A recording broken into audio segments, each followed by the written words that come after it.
What's up, everybody? It's Diamond K. This is the Diamond K Show. Today, we are diving into one of the biggest headlines in politics and media law. A federal judge has just tossed Donald Trump's $15 billion defamation lawsuit against the New York Times and Penguin Random House. Now, when you hear a number like 15 billion, you already know this is not a typical lawsuit. Let's unpack what happened, why the judge struck it down, and what this means moving forward.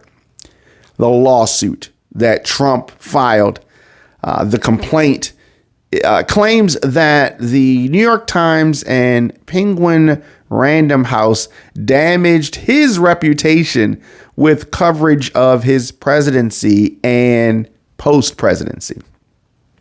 His attorneys tried to argue that certain stories and commentary amounted to defamation on a massive scale, hence the $15 billion figure. Here's the issue. Instead of filing a tight, focused legal argument, his legal team turned in an 85-page complaint that read more like a political ad or a campaign speech. The judge, Stephen D. Merryday, down in Tampa, looked at this and basically said, "This is not how court works."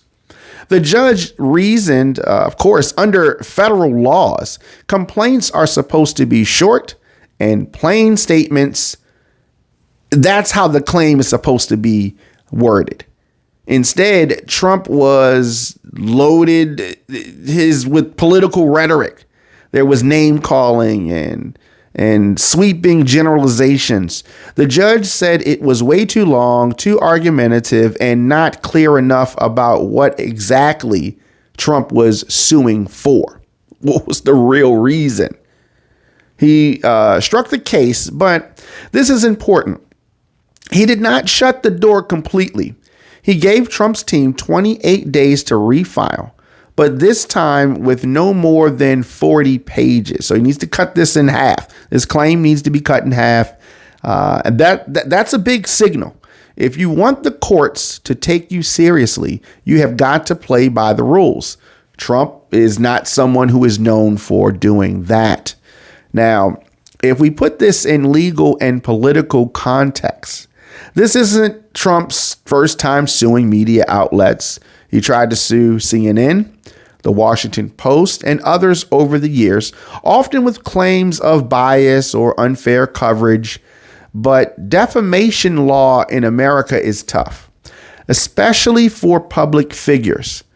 Ever since the landmark 1964 case, New York Times versus Sullivan, public figures like Trump have to prove actual malice, meaning the outlet knowingly published false information or acted with reckless disregard for the truth. That's a very high bar. Most of Trump's defamation suits have either been dismissed outright or settled quietly. This one looks like a long shot from the beginning, I thought, and the judge's reaction pretty much confirmed that. From a media standpoint, this is huge. If Trump had somehow succeeded, it could have opened the floodgates for politicians to sue media companies over critical coverage. That would have had a chilling effect on journalism. Reporters would be afraid to go after powerful figures if billion-dollar lawsuits were waiting for them around the corner. By tossing this out, the judge essentially reaffirmed that freedom of the press is still protected, even if politicians don't like what's written about them. Now, Trump's strategy and this is the politics of it.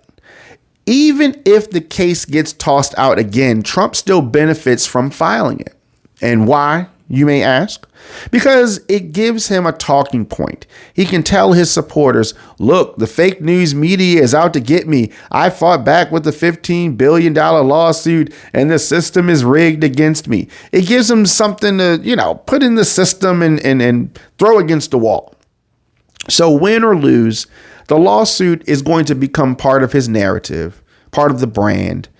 And you've got to remember, Trump has always used the courtroom as much as the campaign stage.